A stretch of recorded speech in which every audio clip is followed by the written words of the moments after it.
नमस्कार मैत्रिणींनो, मी तेजस्वी चविष्ट भोजन या माझ्या यूट्यूब चॅनलवर सर्वांचं स्वागत करते। आज आपण या ठिकाणी सुक्कं चिकन, काळं चिकन किंवा चिकन फ्राय पाहणार आहोत। पण रेसिपीला सुरुवात करण्या अगोदर तुम्ही आमच्या चॅनलला सबस्क्राईब करा आणि आमची रेसिपी आवडल्यास लाईक, शेअर आणि कमेंट नक्की करा। तुम्ही बघू शकता खूप छान अशी चिकनची सुक्कं चिकन छान असं जमलेलं आहे। चला तर तयारीला लागू। सुरुवातीला मी भांडं गॅसवर ठेवलं आहे आणि तेल गरम झाले की आपल्याला त्या तेलामध्ये अद्रक, लसूण, कोथिंबीर ह्याची मी पेस्ट अगोदरच मिक्सरमध्ये करून घेतलेली होती। हे वाटण आपल्याला या गरम झालेल्या तेलामध्ये टाकायचं आहे। व्यवस्थितरित्या तेलामध्ये आपल्याला हे अद्रक, लसूण, खोबरं, कोथिंबीरचं जे आपण मिक्सरमधून काढून घेतलेलं वाटण होतं ते आपल्याला तेलामध्ये परतून घ्यायचं आहे। त्यानंतर मी टोमॅटो आणि कांद्याची प्युरी केली होती।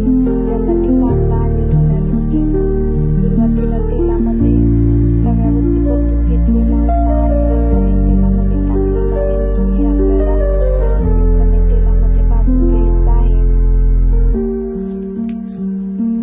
तेल सुटेपर्यंत आपल्याला व्यवस्थितरित्या भाजून घ्यायचं आहे। त्यानंतर मी कच्चा मसाला टाकलेला आहे।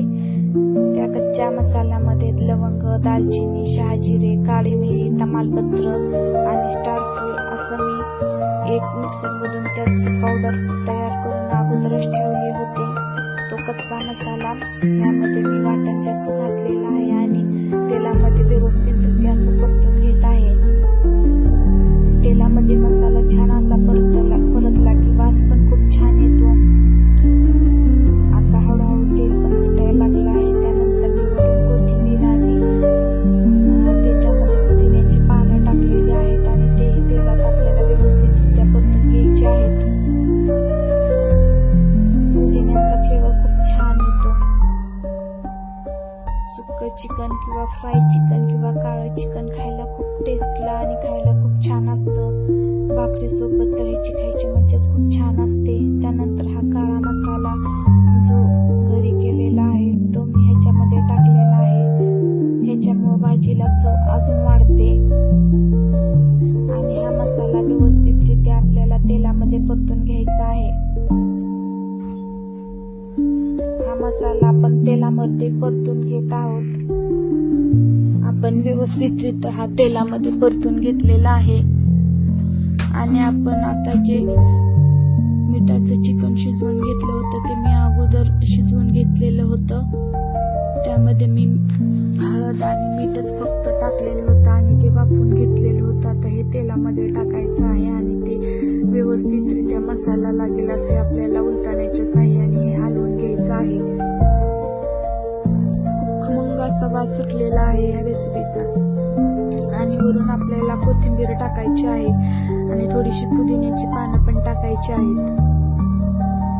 तुम्ही बघू शकता खूप छान असा काळा कलर आपल्या सुक्या चिकनला आलेला आहे। तुम्ही पण ही रेसिपी नक्की ट्राय करा आणि याला वाफवण्यासाठी मी थोडंसं त्याच्यावर झाकण ठेवलेलं आहे 2 मिनिटं आणि आता हे झाकण आपण बघूया। खूप छान असा वास पण येतोय सुक्या चिकनचा। अधूनमधून आपल्याला सतत चेक करावं लागतंय शिजतंय का नाही ते, कारण की गॅसवरती पातेलं आहे ते करपू नये किंवा चिकन करपू नये याच्यासाठी आपल्याला सतत हलवून चेक करावं लागतं।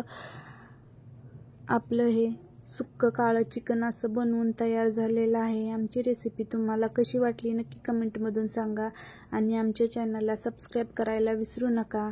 आमची रेसिपी आवडल्यास आमच्या चॅनलला लाईक, शेअर आणि कॉमेंट नक्की करा। आपलं सुक्कं काळं चिकन बनवून तयार आहे। तुम्ही बघू शकता। धन्यवाद।